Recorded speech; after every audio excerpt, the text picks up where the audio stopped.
titulado Influencia en el alumnado del trabajo fin de grado con datos originales en el grado de fisioterapia, estudio cualitativo, que presenta Dayana Prestige. Hola, buenos días, ¿se me escucha? Sí. Buenos días, buenas tardes, perdón. ¿Hola? Sí, sí, sí. ¿Se me escucha? Sí, sí. Vale, perdón. Hola, buenas tardes, soy Dayana Rodríguez, fisioterapeuta y docente en la Universidad de Córdoba, la UCO. El trabajo va en relación a los TFGs, que durante el cuarto curso del grado en fisioterapia se desarrolla el trabajo de fin de grado, que consta de 6 STS. Los TFGs requieren de estrategias metodológicas, evaluadoras, más ambiciosas e inovadoras que otras asignaturas. Respecto a los formatos del TFG, del grado en fisioterapia, se permite una alta diversidad de formatos con enfoques profesionales, bibliográficos, investigadores e incluso libres. De todos ellos, en la UCO se permite 9 formatos, de los cuales 5 precisan de adquisición y manejos de datos primarios obtenidos de pacientes, que serían los TFGs primarios, mientras el resto no requiere de tales datos, que serían los TFGs no primarios. Debido a lo heterogéneo de las metodologías y modalidades de realización de TFGs en el grado de fisioterapia en España, y particularmente en la UCO, que cuentan con aproximadamente 45 alumnos como máximo en cada promoción, se ha visto necesario identificar qué ventajas e inconvenientes puede tener cada una de las aproximaciones con datos primarios o no primarios. Para conseguir alcanzar este conocimiento, se ha propuesto identificar el nivel de satisfacción del alumnado que realizó el TFG y del que ha realizado su TFG con otras modalidades o metodologías. Asimismo, se propuso recoger la opinión de los profesores tutores que han tutorizado en los cursos recientes los TFGs primarios y no primarios. Muchas gracias. Gracias a ti, Dayana. Pasamos al siguiente trabajo, titulado El modelo semipresencial y virtual a examen en el área de ingeniería, que presenta Antonio Martínez Olmo. Hola, buenas tardes. Hola, gracias. Bueno, el trabajo que se presenta aquí consiste en una encuesta al alumnado de los grados de Ingeniería Electrónica Industrial, Ingeniería de Telecomunicaciones y de los másteres asociados Electrónica Industrial y Telecomunicaciones de la Universidad de Granada. Yo soy coordinador de uno de los grados y, bueno, pretendíamos conocer de primera mano las impresiones y las opiniones del alumnado tras el semestre del confinamiento completo de finales del curso 19-20 y del confinamiento, bueno, de la suspensión de presencialidad que tuvimos en la Universidad de Granada en el curso, en el primer semestre, bueno, durante todo el curso del 2021. Para ello elaboramos un cuestionario en el que dimos libertad para expresarse a los alumnos y atendiendo a algunos criterios que no se planteaban desde las encuestas oficiales que se lanzaban desde los vicerrectorados. Bueno, obtuvimos una serie de resultados que están en el trabajo y, bueno, y sobre todo una hostilidad por parte del alumnado y unas ganas de desahogarse en las respuestas libres, en las propuestas, en las sugerencias que dejábamos para ellos, con lo que, bueno, está claro que los indicadores eran todos negativos, como no podía ser de otra forma, porque la universidad no está orientada a esta enseñanza virtual. Gracias. Gracias, Antonio. El siguiente trabajo se titula Gamificación en la asignatura de Química, que presenta Noemí Meral. Hola, buenas tardes.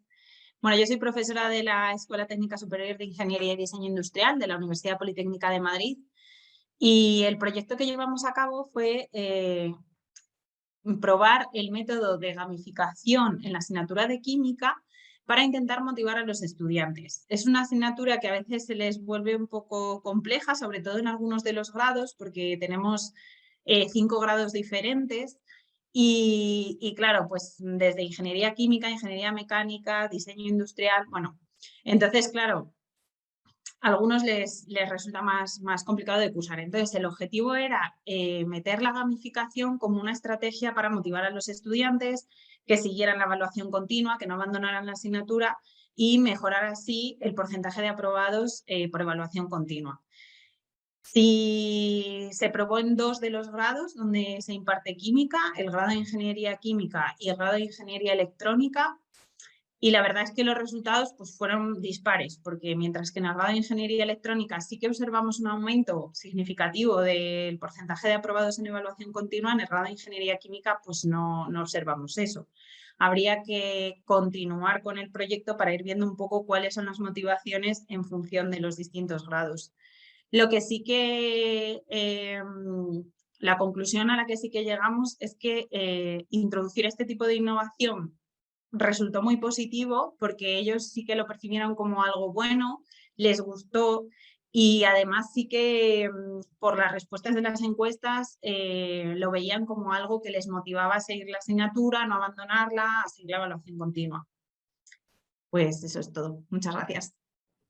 Gracias a ti, Noemí.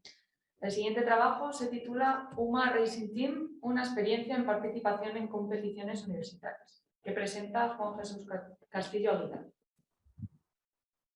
¿Qué hay? Buenas tardes. ¿Se me escucha bien? Sí.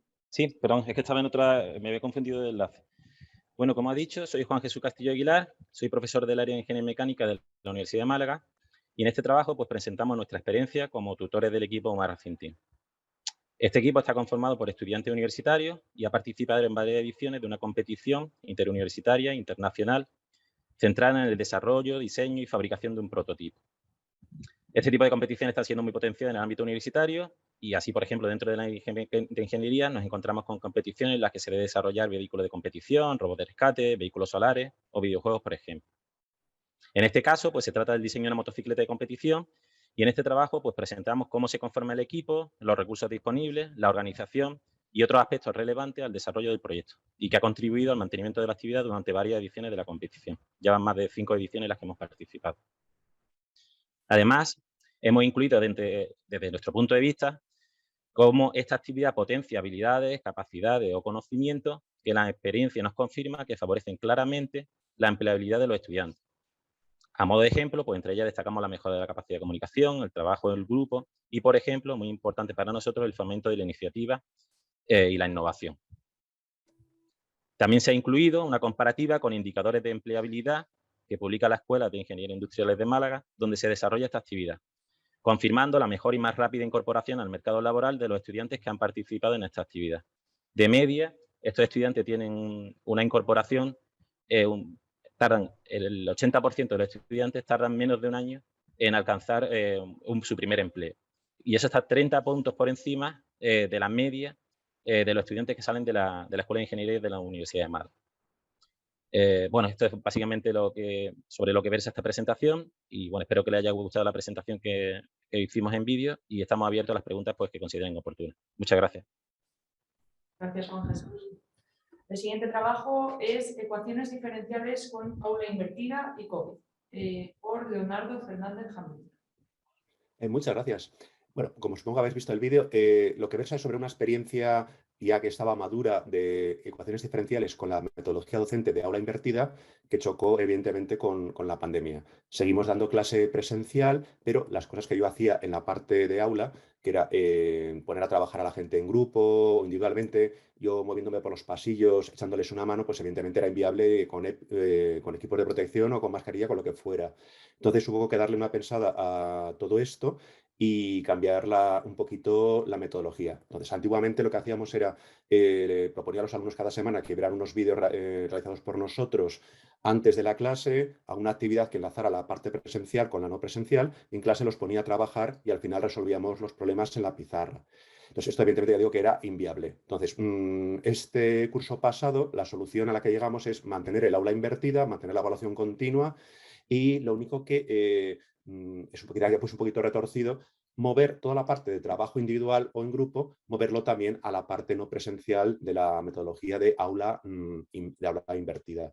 Con lo cual, los alumnos podían trabajar los ejercicios de antemano, se les decía de antemano que tenían que trabajar y luego en el aula, pues, lo que consultábamos eran sus dudas, porque seguimos manteniendo la presencialidad en primeros cursos, y resolvíamos los ejercicios. Es decir, simplemente trasladábamos esa parte de trabajo de un lado para otro. A pesar de los condicionantes, tuvimos una de las mejores tasas de éxito de la asignatura en los últimos años. Tasa de rendimiento buena, pero no tan buena. Y por supuesto, claro, pero esto ya lo preveíamos en un entorno de pandemia, sí lo que tuvimos fue una alta tasa de abandono y sobre todo una buena acogida por parte de los alumnos que estaban muy encantados con la experiencia y quisieran repetir en otras asignaturas. Muchas gracias. Gracias, Leonardo. El siguiente trabajo se titula Blended Learning, una nueva forma de enfocar las sesiones prácticas, que presentan Silvia Martínez Llorens y David Peñarol. Hola, buenas. Mi nombre es David Sánchez, soy el profesor de la Universidad Politécnica de Valencia y la metodología docente que queríamos aplicar la hicimos en el grado de biotecnología, concretamente la asignatura de fisiología animal y humana, que es una asignatura pues bastante práctica de laboratorio. Y lo que habíamos detectado, el problema, es que los alumnos llegaban a las clases prácticas sin realmente haberse preparado la parte, o sea, la memoria de prácticas, y no atendían demasiado cuando explicábamos lo que tenían que hacer, sino que simplemente lo que hacían era ir sobre la marcha resolviendo los problemas que iban surgiendo, principalmente levantando la mano y nosotros como locos moviéndonos de puesto a puesto para intentar que acabaran la práctica. Acaban la práctica, les da igual si está bien o está mal, porque total, eso no le va a dar la nota, y después sí que tenían una evaluación que se la mantuvimos y esa es lo único que les importa. Entonces quisimos cambiar esa tendencia, y para cambiar esa tendencia lo que hicimos es preparar una serie de materiales online que ellos tenían que trabajar con una serie de actividades para comprobar que los habían trabajado, y cuando llegaran a clase, entonces ellos de forma autónoma tenían que realizar la práctica. Obviamente estábamos ahí para atender dudas, pero anotábamos a aquellos alumnos que eran capaces de acabar con éxito la práctica y aquellos alumnos que necesitaban más atención de aquellos que menos, y eso lo valorábamos, de forma que ellos ya se tomaban las prácticas, digamos, desde otra perspectiva y con mucho más interés, y queríamos desarrollar el pensamiento práctico y un aprendizaje un poquito más profundo, porque claro, han tenido que aprenderlo y digamos ponerlo en marcha. Y con eso es la presentación. Muchas gracias, David. El siguiente trabajo se titula Transformando el programa intensivo sobre el futuro de la banca y las finanzas en un encuentro virtual, que presentan Pedro Fernández Sánchez y Elizabeth Frank.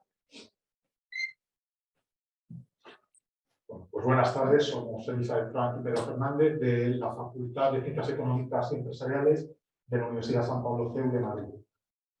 Hace 2 años estuvimos aquí presentando nuestra experiencia con el programa intensivo. Ahora lo hemos tenido que adaptar por consecuencias de la pandemia y queremos presentar pues, las innovaciones más principales del nuevo programa, empezando en primer lugar con la adaptación del trabajo. Hemos pues, avanzado en el trabajo colaborativo mediante la introducción de metodología aplicada, que es el trabajo por proyectos. Ahora, antes de la pandemia, los alumnos tenían que trabajar juntos durante la semana del encuentro físico por grupos temáticos.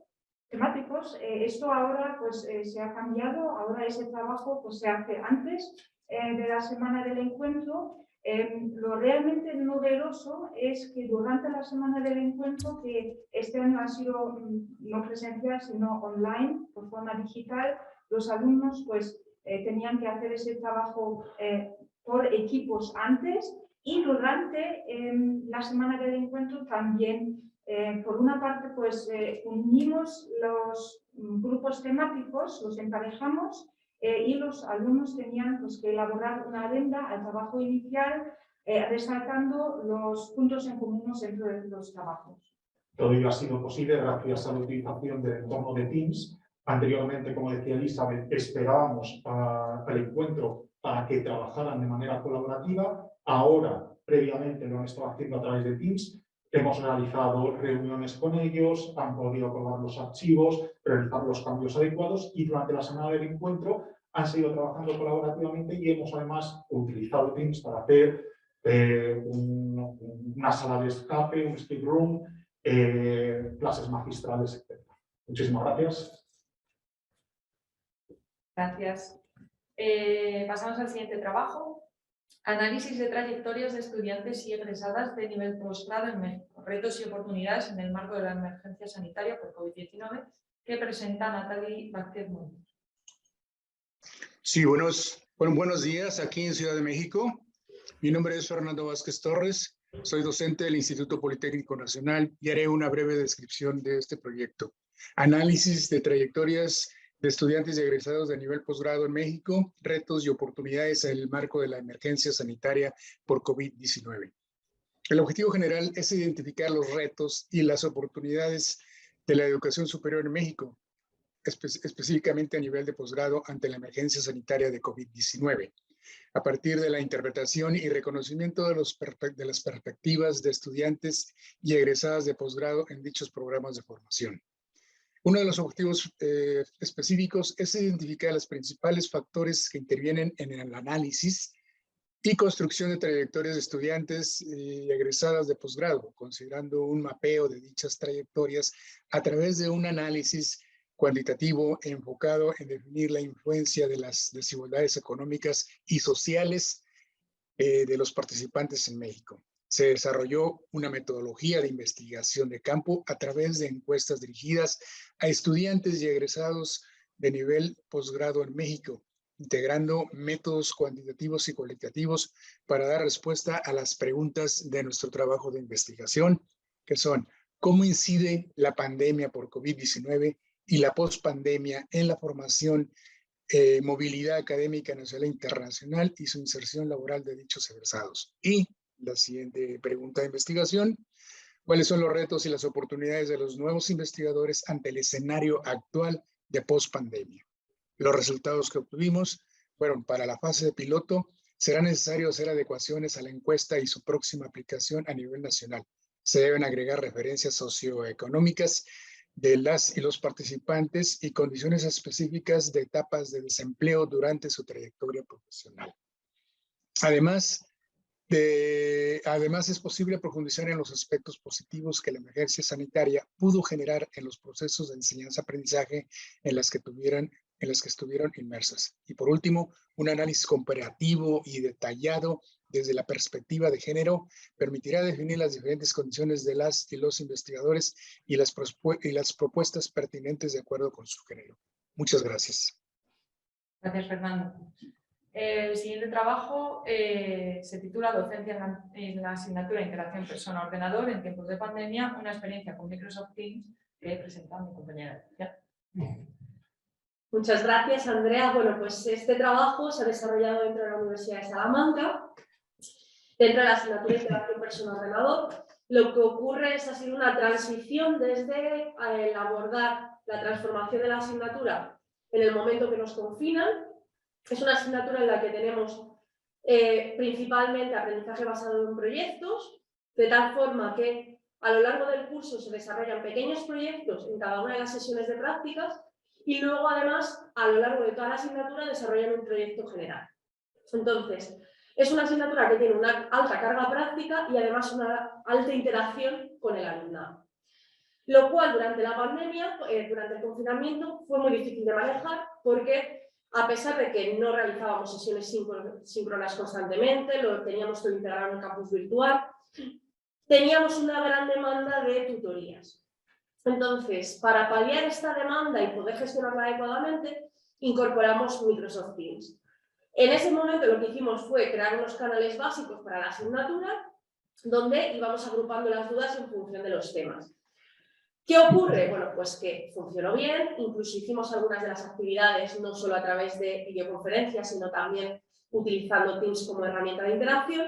Y llega la segunda fase, que es el sistema híbrido rotatorio que se nos plantea en un gran número de universidades. Durante este año hemos seguido manteniendo Microsoft Teams, pero hemos derivado prácticamente toda la interacción en esta herramienta. Entonces, mantenemos campus virtual porque es el espacio oficial en la Universidad de Salamanca donde debe estar la asignatura, pero toda la interacción se hace dentro de Microsoft Teams. Entonces, los materiales adicionales, la coordinación de las prácticas e incluso actividades que hacíamos presenciales, porque la docencia era presencial, usábamos Microsoft Teams para fomentar la interacción entre los que estaban online y los que estaban presencial, ¿no?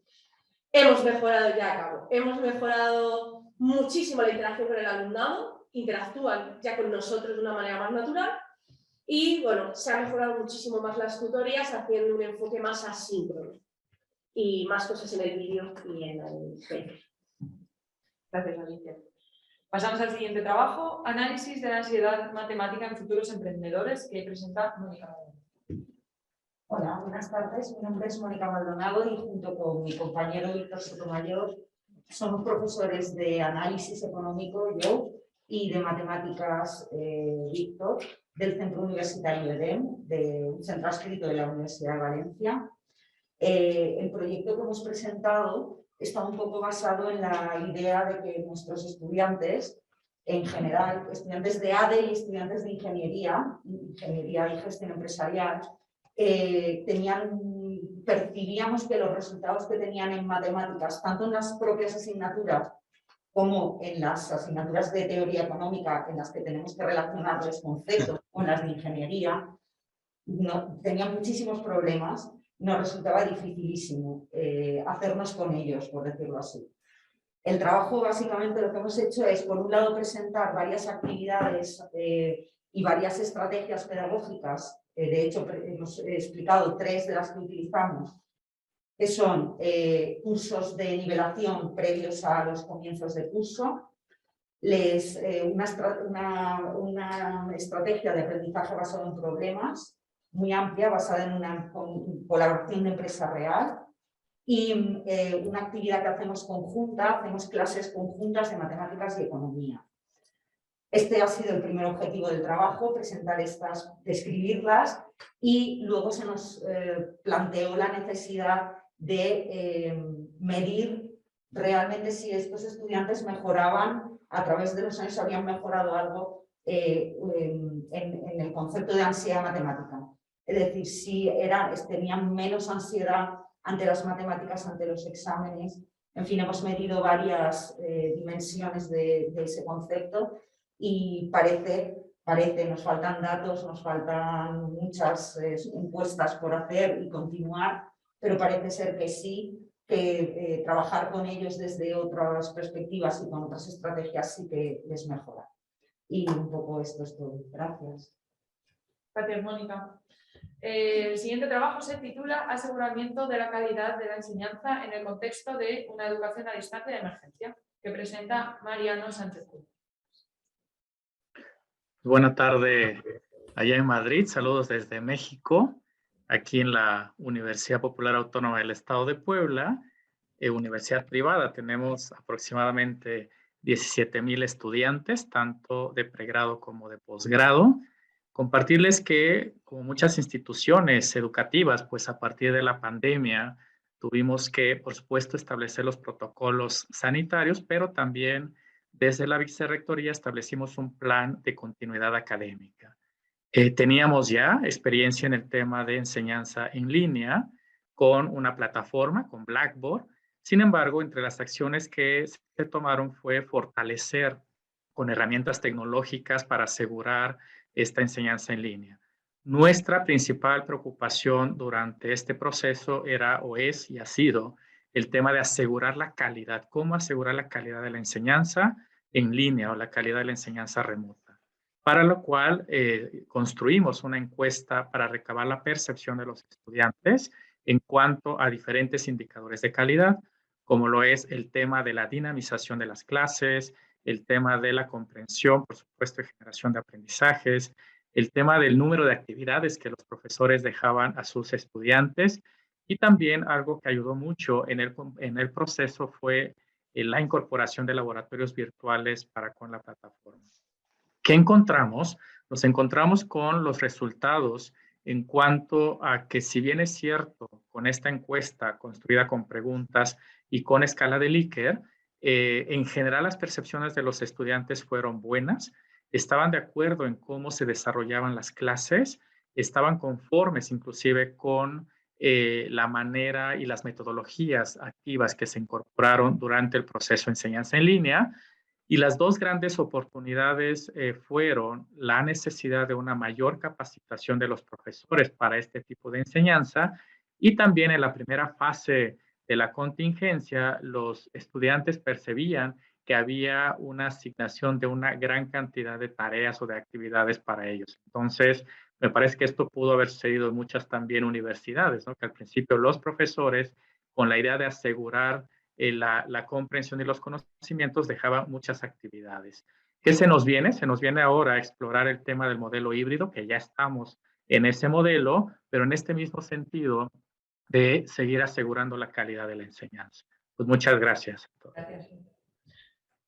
Pasamos al siguiente trabajo titulado La evaluación formativa como factor decisivo en el aprendizaje online. Intervención en una asignatura inicial de programación que presenta María Jesús Marco Gallo. Buenas tardes desde Barcelona. Soy María Jesús Marco, profesora de los estudios de Informática, Multimedia y Telecomunicación de la Universitat Oberta de Cataluña. Junto con mi compañero Julián Minguillón, iniciamos con este artículo que hemos presentado a CNEIC una serie de trabajos que tratan de investigar cómo podemos facilitar a los estudiantes la introducción a las asignaturas de programación, de algorítmica y programación de computadores. Los que tengáis experiencia en este ámbito, es un ámbito similar al de las matemáticas, en que la experiencia y la literatura demuestra que a los estudiantes les cuesta mucho empezar con un curso de programación porque son contenidos, por un lado, bastante abstractos, todos los contenidos de algorítmica, y por otro, se añade la dificultad de tenerlos que llevar en la práctica programando ya con algún lenguaje concreto de programación. Y esto resulta en que son asignaturas con un rendimiento habitualmente bajo y con una tasa de abandono bastante alta, que en un entorno de docencia virtual como el nuestro todavía se incrementa más, ¿no? Se acusa más. Entonces, los objetivos que nos planteamos con esta primera parte de la investigación y que explicamos en el vídeo y en el artículo fueron dos. Ver si había algún ámbito similar en el que se habían encontrado algunas propuestas metodológicas para mitigar este efecto, para conseguir que los estudiantes tuvieran un rendimiento más alto en su primera asignatura inicial de programación. Encontramos referencias en el ámbito de las matemáticas, básicamente basadas sobre todo en el modelo de evaluación continua. Y lo que hicimos en nuestro segundo objetivo fue intentar aplicarlo al ámbito de la programación y ver qué resultados daba. La intervención consiste básicamente en dividir las actividades de evaluación continua que teníamos planteadas a lo largo del semestre en actividades más cortas y semanales para conseguir que el estudiante se enganche desde el principio del curso y no se desenganche, que tenga actividades cortas y asequibles que consigan engancharlo y ir aprendiendo, porque este contenido es un contenido de tipo incremental. A la que te has perdido en algún momento cuesta mucho reengancharse. Vimos que los resultados eran muy buenos y esto nos ha animado también a continuar investigando en esta línea. Y pensamos que también son interesantes porque pueden ser aplicados a otros ámbitos. Muchas gracias. Gracias. Pasamos al penúltimo trabajo, la formación de futuros docentes. Nuevas habilidades en entornos cambiantes que presentan Cristina Ceballos Hernández y Guadalupe Trigueros.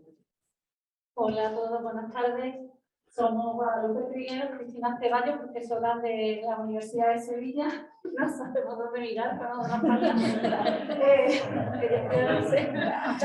Profesoras de la Universidad de Sevilla y miembros del equipo directivo del Máster de Formación de Profesorado de Secundaria, Bachillerato y FP.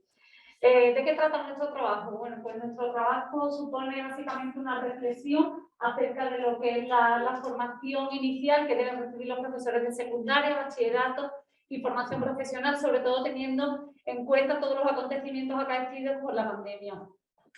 Nosotros partimos de unas necesidades detectadas y a partir de ahí, desde el máster, pues con la responsabilidad que esa deficiencia en la formación implica, pusimos en marcha un amplio plan de medidas encaminada sobre todo a dotar a nuestros profesores en formación de todas aquellas competencias que consideramos que eran clave en el nuevo escenario en el que nos encontrábamos.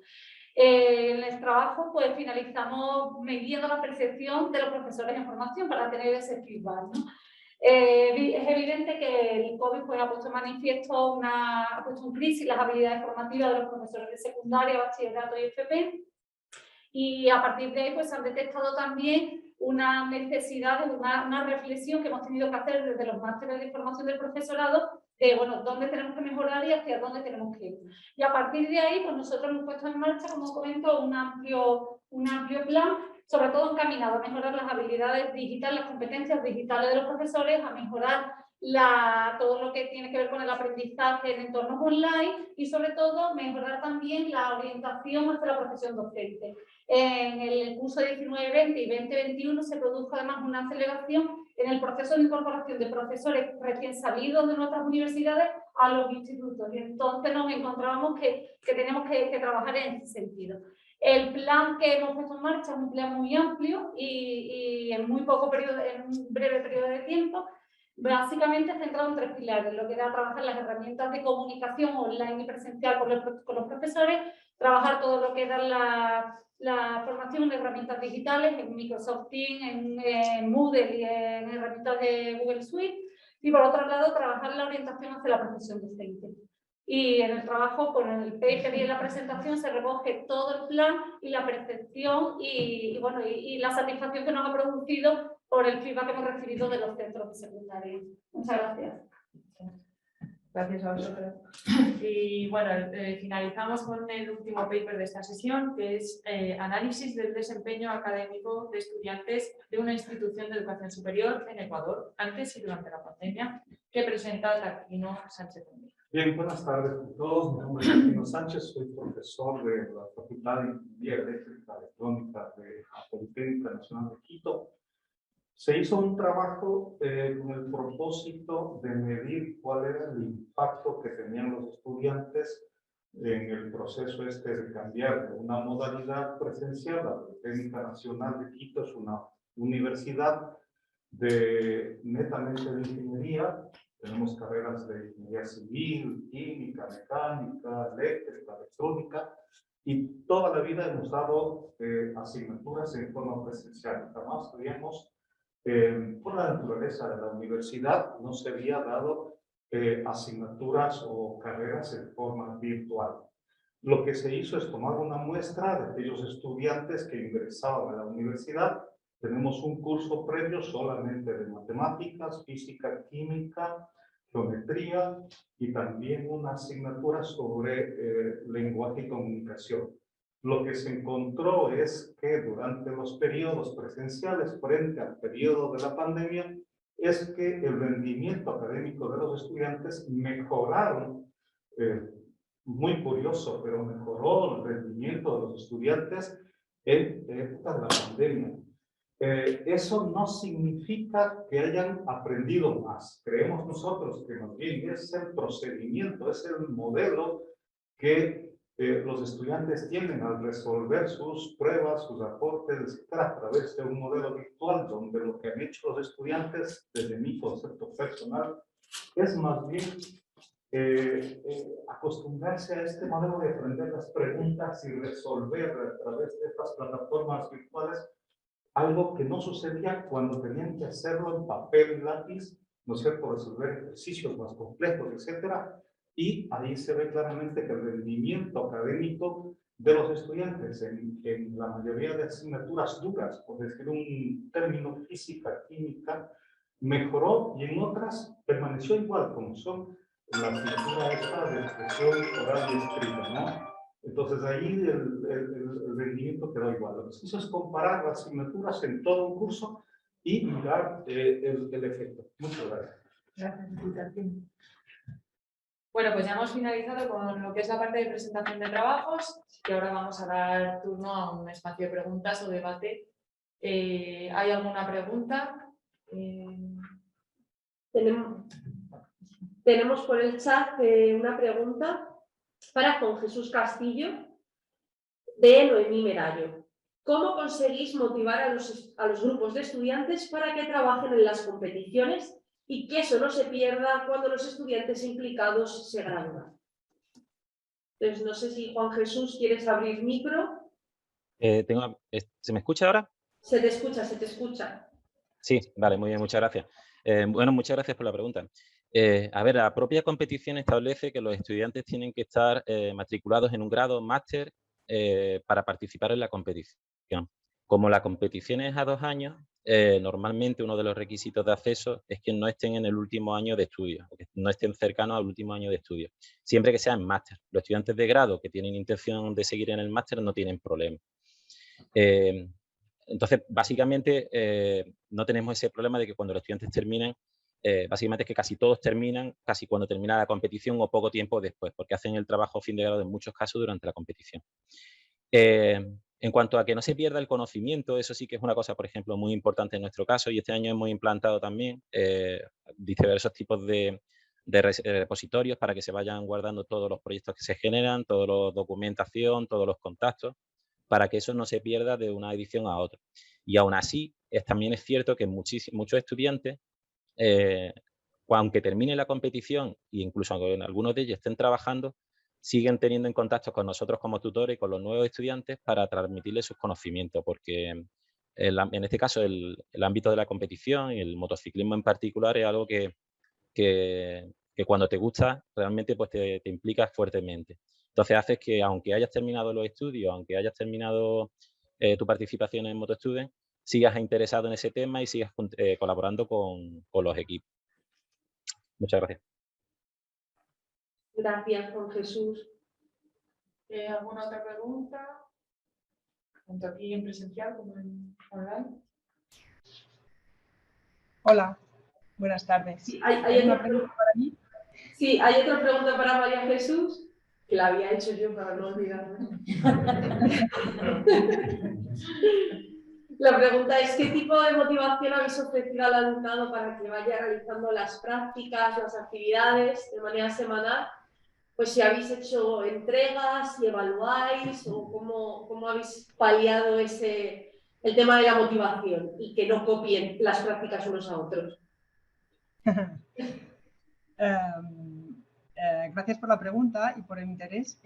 Primero comentar que en un entorno completamente virtual, como es el caso de nuestra universidad, la evaluación continua es primordial porque en nuestra universidad no hay clases, no hay horarios. Entonces, es importante diseñar un sistema de actividades que marquen un ritmo de aprendizaje del estudiante. Porque si no es muy fácil, como que hoy no tengo que entregar nada de esta asignatura, pues no me dedico a nada. Paso a otra y van pasando los días y vas aprendiendo por franjas, ¿no? Igual estás una semana dedicado a una asignatura y 2 a otra y luego cuando retomas ya no te acuerdas dónde estabas. Entonces, es muy importante la evaluación continua para marcar este ritmo. Los estudiantes estudian o aprenden de los recursos a través de la necesidad de resolver actividades. Lo que hacemos es que los estudiantes que siguen estas actividades continuas semanales, cuando llega a la evaluación final, en lugar de tener que realizar un examen más tradicional, que son exámenes presenciales, bueno, ahora con la pandemia no, pero antes sí, realizan una prueba que le llamamos prueba de síntesis mucho más sencilla, que solo sirve para confirmar pues, que han aprendido lo básico, vaya, para confirmar que los que han hecho las actividades son ellos, por decirlo de alguna manera. Es enlazo con la siguiente pregunta que me hacías ahora al final, ¿no? En cambio, los que no pueden seguir este ritmo, porque también hay que tener en cuenta que el perfil de estudiantes que tenemos nosotros no es el perfil de estudiantes habitual en una universidad, de personas más jóvenes que acaban el bachillerato, sino que son personas que se forman a lo largo de la vida, personas más mayores que tienen responsabilidades profesionales, familiares y que a veces no pueden, aunque quieran seguir este ritmo semanal. Entonces, para las personas que no quieren o no pueden, pues hay el camino alternativo, que realizan las prácticas y al final un examen más completo. ¿Vale? La verdad es que la mayoría de los estudiantes, la gran mayoría, siguen la evaluación continua. En este caso, como podéis ver en el artículo, son el 86% siguen estas actividades semanales. Y cambiando este ritmo, que lo único que hicimos es las mismas actividades, fraccionarlas en ejercicios más frecuentes. No es que introducimos más ejercicios, sino que los repartimos de una forma más continuada a lo largo de las semanas. Pasamos de un rendimiento de un entre 20 y 30% a un rendimiento entre el 50 y pico, que es una mejora muy grande, sin cambiar ninguna actividad, solo cambiando el ritmo de las actividades. Esto, aprovecho para comentar que tiene un efecto negativo, no en los estudiantes, sino en los profesores, porque efectivamente damos el retorno de cada una de estas actividades.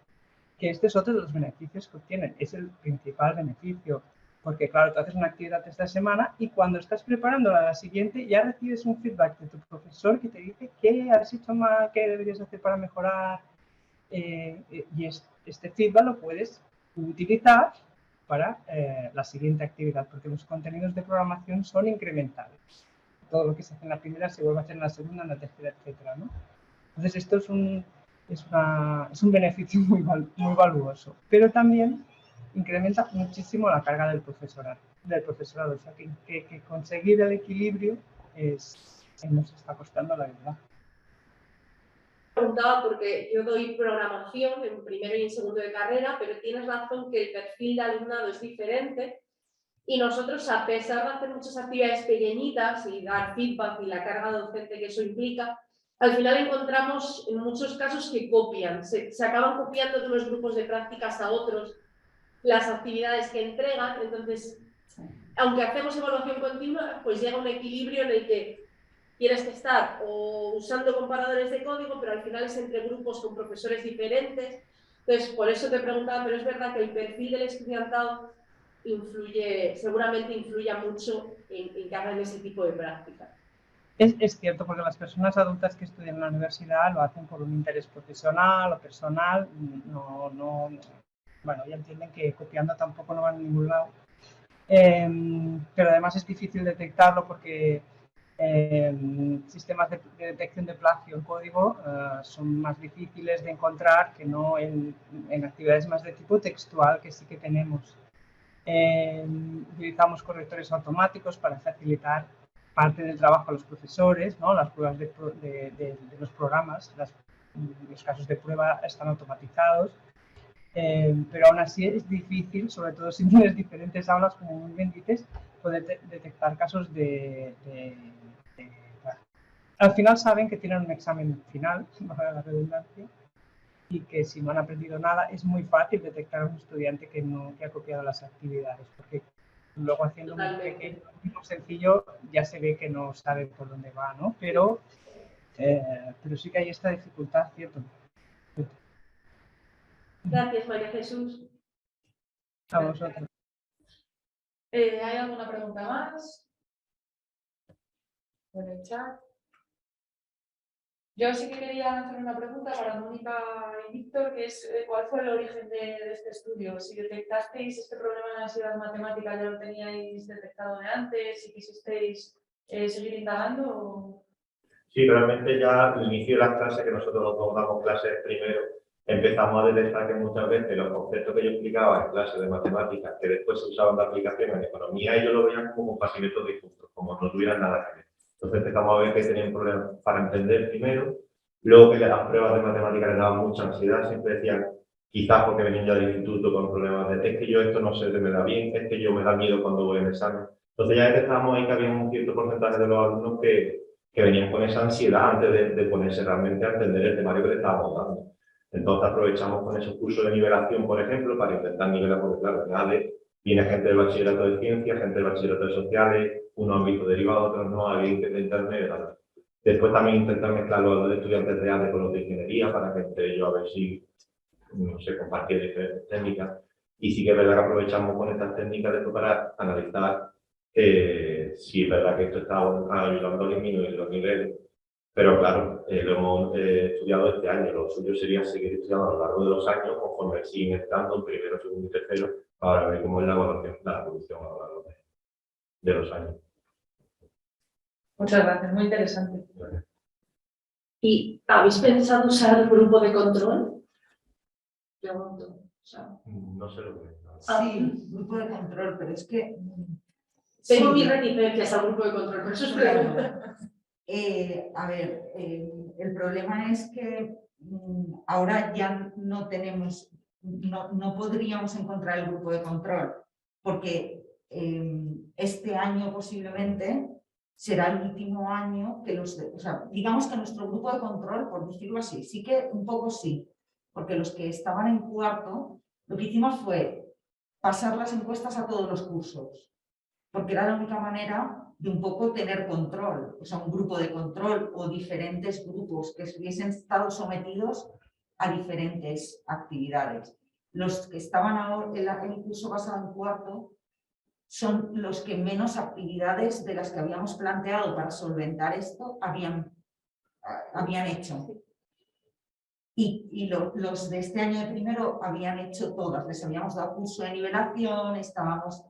Entonces, digamos que, entre comillas, el grupo de control era cuarto, que sí que habían participado, por ejemplo, en el proyecto que les había tocado ese año de empresa, pero no habían tenido, por ejemplo, nivelación y no habían tenido sesión conjunta. Hemos podido un poco comparar de esa manera, o sea, considerar cuarto los que están en cuarto grupo de control, pero no era un grupo de control 100%. Sí, que la experiencia también, por ejemplo, una de ellas del Team Teaching sí que lo venimos hablando hace varios años, pero sí que es verdad que, por ejemplo, los cursos de nivelación se empezaron hace 2 años solos, entonces era muy difícil establecer exactamente qué grupo había cursado todas las experiencias. Por eso queremos seguir la experiencia de los cursos que vienen, ahora que sí que están establecidas y primero y segundo la cursaron entero. Vale, si yo decía que no es muy... El grupo de control, pues a nivel metodológico es muy útil para comparar, pero a mí lo que no me gusta del grupo de control es que perjudica, en cierta manera, a los que se quedan haciéndolo sin la innovación, ¿no? Claro. Pero bueno, claro, a veces te permite comparar, ¿no? De todas formas, también no tenemos esa capacidad tampoco, porque Claro. somos un centro pequeño. Nosotros tenemos a lo mejor 2 grupos de primero de ADE y un grupo de ingeniería, o 2 grupos de ADE. Este año hay 2 primeros de ADE y 2 primeros de ingeniería. Si empezáramos ahora con grupo de control, tendríamos que, como tú dices, dejar fuera un grupo de primero de ADE y un grupo, es decir, la mitad se quedarían sin. Claro. Sí.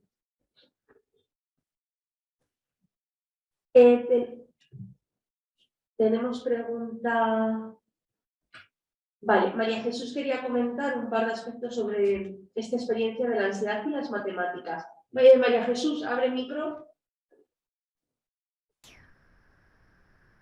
Gracias. A raíz de esto que estábamos hablando ahora, a mí esta experiencia me parece súper interesante. Nosotros en la web también tenemos este problema y que es compartido también con el ámbito de la programación. Porque muchos estudiantes ya empiezan las asignaturas tanto de matemáticas como de programación con miedo, ¿no? Con la sensación de esto yo no lo voy a saber hacer ya el primer día. O sea, ya empezamos mal, ¿no? Aunque se avisa que son asignaturas, en el caso de la programación, que empiezan desde 0, no hay que saber nada antes. Pero van con mucha ansiedad. Entonces, hemos creado unos cursos y hace muchos años, tenemos 2 cursos de preparación a las matemáticas y de preparación a la programación. La preparación a la programación la hacemos a través del pensamiento computacional, o sea, de forma muy lúdica para que pierdan este miedo, esta ansiedad a empezar, ¿no? Los cursos de preparación para las matemáticas para la ingeniería funcionan muy bien y son muy didácticos y muy amenos. Entonces consiguen que los estudiantes empiecen primero sin este nivel de ansiedad y son optativos para quien quiere. Por eso que esta idea es muy interesante, porque hagamos lo que hagamos, pues sabemos que gran parte de los estudiantes empiezan con esta ansiedad inicial. En relación a esto que comentabais de los grupos de control, es uno de los problemas, yo creo que un problema muy grande que tenemos cuando investigamos en educación, ¿no? Porque es muy difícil hacer un grupo de control. Para empezar, hay una cuestión ética, ¿no? De qué hago yo, cojo a unos cuantos y les propongo esta intervención que me parece que va a ser más más favorable para ellos, y a esto les digo que no, entonces esto pues nosotros no lo podemos hacer, ¿no? No. Y aunque lo pudiéramos hacer, como es el caso de esta experiencia que presentamos nosotros, hemos comparado pues, los resultados de los 2 semestres posteriores a la intervención con los 2 anteriores, y os he dicho que el rendimiento aumentaba del 23 al 50 y pico, pero en realidad estamos comparando poblaciones distintas. Y aunque hiciéramos un grupo de control en el mismo semestre, decir, mira, este hablará esto y el otro hará el otro, también son poblaciones distintas, ¿no? Entonces, no son los mismos estudiantes. En alguna investigación posterior hemos utilizado técnicas de estadísticas de propensity score matching para intentar equilibrar estas poblaciones, o sea, buscando en los estudiantes pre a la intervención y los estudiantes post a la intervención, que son distintos, grupos similares, pues que haya el mismo porcentaje de chicas que de chicos, el mismo porcentaje de estudiantes que vienen de ciclos formativos que vienen de bachillerato, intentar hacer que estas 2 poblaciones sean lo más similares posibles. Aunque no sea un grupo de control, como se puede hacer en otras disciplinas científicas, pues bueno, es un poco para, y esto lo explicamos en el artículo porque es una de las limitaciones de todo este tipo de trabajos con las que tenemos que jugar siempre, ¿no? Investigar sin perjudicar, ¿no? O sin favorecer un grupo por encima de otro. Bueno, muchas gracias. Muchas gracias, María Jesús. Y tenemos otra pregunta por el chat de Mariano Sánchez, que es para varias experiencias. Para las experiencias presentadas sobre aula invertida, ¿alguno ha medido el desarrollo de la competencia de autorregulación o aprendizaje autónomo? Online o presencial, que abra el micro. Hola, yo lo mío que he hecho, soy David Sánchez. No se puede decir que sea aula invertida porque, bueno, según los estándares que yo tenía, no, necesitas una actividad previa y otra post y, digamos, lo desarrollas el trabajo, pero yo lo que sí que he hecho un poquito es lo de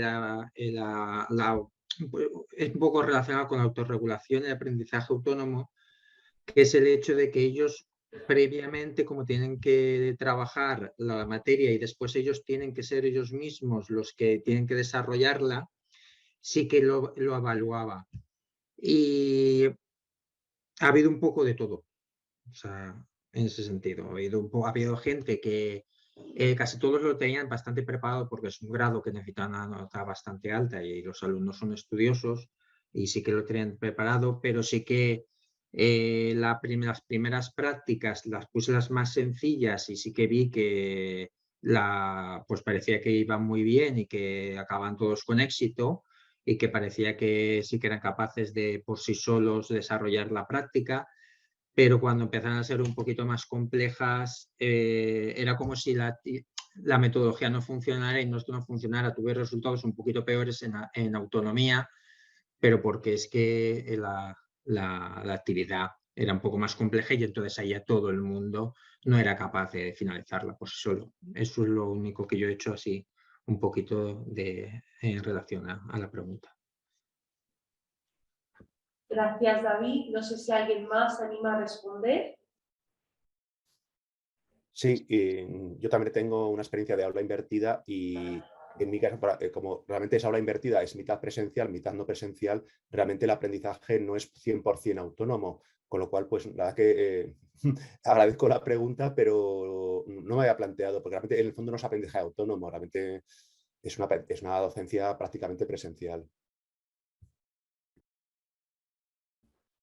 Gracias, Leonardo. No sé si María no quiere añadir algo más. No, más bien agradecer lo comentado. Me parecía interesante plantear esta pregunta porque justo, ¿no?, esta intención de que el estudiante sea el responsable de parte de su formación, ¿no?, que sea el responsable de poder revisar pues, esas actividades primero antes de llegar al aula, creo que es un reto, ¿no?, el poder corroborar efectivamente lo que el aula invertida propone, ¿no?, que el estudiante vaya generando, creo que lo decía Leonardo o no recuerdo si David, esta parte de autonomía en su proceso de aprendizaje. Entonces, bueno, lo dejo un poquito en en el diálogo, porque creo que vale la pena pues ir recabando esa información. Gracias. Gracias, Mariano. No sé si tenéis alguna pregunta más para alguno de los ponentes. Bueno, pues yo tengo una, porque ya no da tiempo a lanzar una para todos. Sí. Quería preguntar a Pedro y a Elizabeth, porque habéis indicado que usáis también Microsoft Teams y que habéis logrado que todos trabajen a través de Microsoft Teams. Y esa ha sido una de las cosas que yo explico en mi trabajo que no hemos logrado, que ellos luego en su trabajo en equipo sí que han hecho sus espacios de trabajo dentro de Teams, pero al final acaban coordinándose por WhatsApp y por Discord, básicamente. Y en presencial, porque ahora ya estamos en el modelo que ya se ve presencial, ¿no? Entonces, ¿cómo habéis logrado, habéis dado algún incentivo para que ellos tengan que hacerlo a través de ahí para que quede de evidencia? O no sé si sí. O ha surgido naturalmente. No, es que el mayor incentivo es que ellos tienen que preparar, tanto en la fase previa como durante el encuentro, un documento científico y lo tienen que realizar de manera conjunta. Entonces, cuelgan en los archivos su propia plantilla, sobre la plantilla ellos trabajan sobre el tema, por ejemplo, sobre gobierno corporativo, y nosotros, cada uno de los 6 grupos en los que se dividen los alumnos que son temáticos, tienen 2 profesores que les van guiando. Entonces, los profesores nos conectamos y vamos corrigiendo sobre el documento de Word y les vamos diciendo si va bien, si va mal, esto hay que modificarlo, la forma de citar. Muchas veces sí que es cierto que por Teams les decíamos, es un grupo internacional, todo por inglés, ya tenéis disponibles los comentarios, pero creamos nuestros grupos de WhatsApp al mismo tiempo, oye, revisad el Teams que ya está disponible. Entonces, el mayor incentivo es que tienen que hacer un documento científico y tienen que trabajar sobre el mismo. Vale, claro, en nuestro caso no tienen que hacer un documento porque son prácticas mucho más diversas con otras herramientas y nos hemos encontrado con esos problemas. Estamos a ver si le damos una vueltilla. Muchas gracias. Bueno, muchas gracias a todos y a todas. Ya para los 3 minutitos que quedan vamos a dar por finalizada esta sesión. Vamos a hacer una foto, vamos a pedir a los ponentes online, ¿no? que si pueden activar la cámara un momentín para hacer una foto conjunta.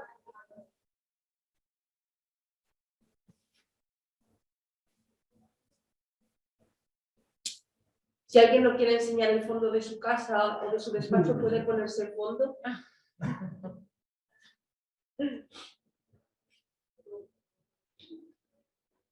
A ver si alguien más activa y si no, pues así. ¿Salís todos? Está tu mano, Andrea. Perfecto. Muchísimas gracias.